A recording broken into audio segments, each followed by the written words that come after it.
Portions of Channel 3 Eyewitness News are closed captioned for the hearing impaired.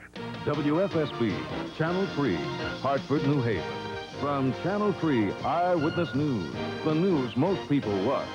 This is Eyewitness News Night Beat with Don Lark, Denise DeCenzo, Hilton Catterley Weather, and Bill Patrick Sports. Good evening, everyone. This is not just the hottest summer in Connecticut for quite a while. It also features the dirtiest air in at least 5 years. The haze is the giveaway. When you can see the air, you know we've got problems. Channel 3's Celeste Ford reports on the unhealthy ozone levels and the breath of fresh air that's become so hard to find.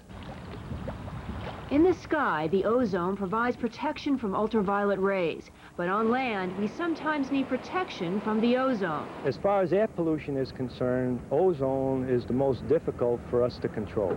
Ozone levels in Connecticut may set a state record this year. So far, they've exceeded federal standards 26 times, including today. Ozone, measured on a scale of 0 to 500, topped the 100 mark in Madison, indicating poor air quality. Stafford, Stratford, and Middletown followed.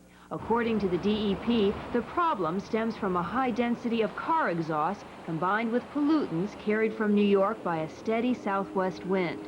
The extreme heat cooks the mixture, causing a chemical reaction that irritates the lungs. It's an irritant. It bothers the respiratory tract. It causes asthma attacks. It impairs the defense of the lung, has a lot of biochemical effects that are not good. The most recent study conducted by the American Lung Association shows that Connecticut ranks third nationwide in levels of ozone, trailing Los Angeles and Houston. Relief may be on the way if Congress acts on legislation that would dramatically decrease car exhausts. Until then, those who are susceptible to ozone, about 500,000 in Connecticut, should take it easy. I am concerned about it and try to avoid situations where I'd overstress myself outside. There's definitely poor air, yeah. But you keep running? Sure. The poor air quality is expected to continue until there's a break in this hot, humid weather. Celeste Ford, Channel 3 Eyewitness News on the Night Beat. Doctors are warning this may also be a bad year for pollen. The recent heavy rains and high humidity have accelerated the growth of ragweed plants. The official pollen count begins on Monday now. For the 8th year, the Hospital of St. Raphael will be keeping track of the airborne culprit. Pollen and mold counts are available by calling 789-4378 weekday mornings after 10. Well, you know it's hot in Connecticut when ice manufacturers are feeling the heat. After 3 weeks of temperatures in the 90s, ice is getting harder and harder to come by. Local dealers struggling to keep up with demand say they've been forced to import ice from out of state. The lack of air conditioning at a psychiatric hospital in Newtown is inhumane, according to workers there speaking out on behalf of patients who can't speak for themselves. At Fairfield Hills, 110 patients at Kent House, 200 at Canaan House, live with stifling indoor readings of 101 degrees. Many are never allowed outside. I would describe it like a brick oven. The temperatures are just unbearable inside the buildings. It was 101 degrees in there. It's inhumane. Inhumane.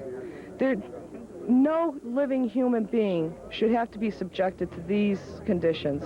Channel 3's Ginny Musanti found a former patient who had spent 4 summers of sleepless nights in that heat. A lot of my friends going out in ambulances because they couldn't breathe, and there was a lot of fights, a lot of agitation. You know, that really, it wouldn't happen if they were much cooler. Air conditioning has high priority here. The funding's approved, but it will take 2.5 years to completely install. Apparently, the only recourse in the meantime is to pray for cooler temperatures. At least a dozen New York beaches are closed as waves of medical debris wash ashore. The outlook tomorrow depends on what the tide brings in. For Connecticut, the only closings today at Cummings and Cove Island beaches in Stamford were caused by the high bacteria counts from a slick of raw sewage that's finding its way to shore. A team of door-to-door cleaning product salesmen is attracting police complaints across the state. Their company's called Ultra One.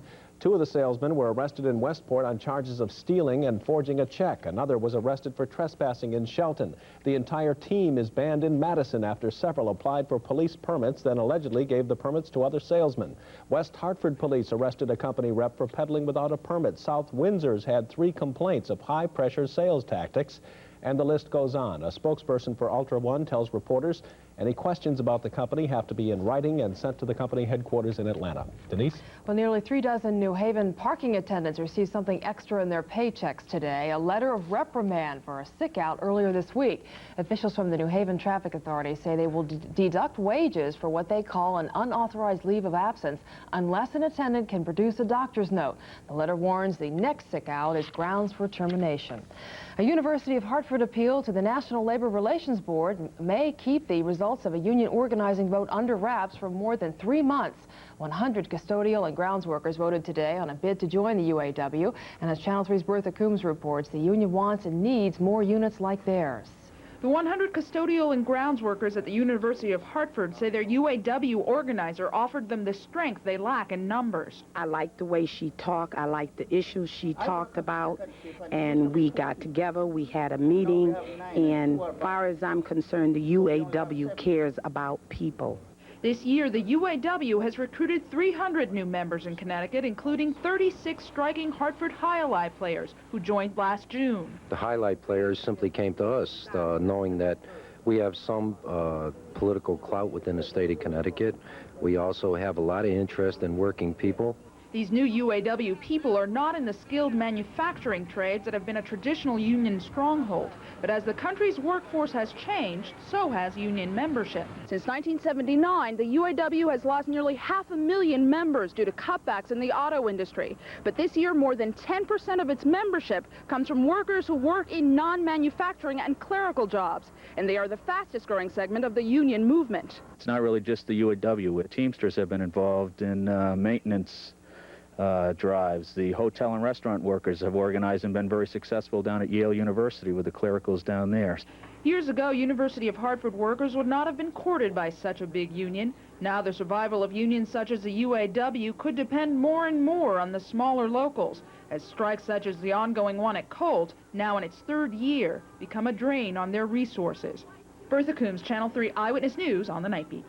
Higher education costs are going to be even higher this fall. Watch for tuition increases to average about 7%, according to the College Board, an increase that outpaces inflation. Here's what that'll mean at America's 10 most expensive colleges. 9 of the 10, you'll note, are in the Northeast.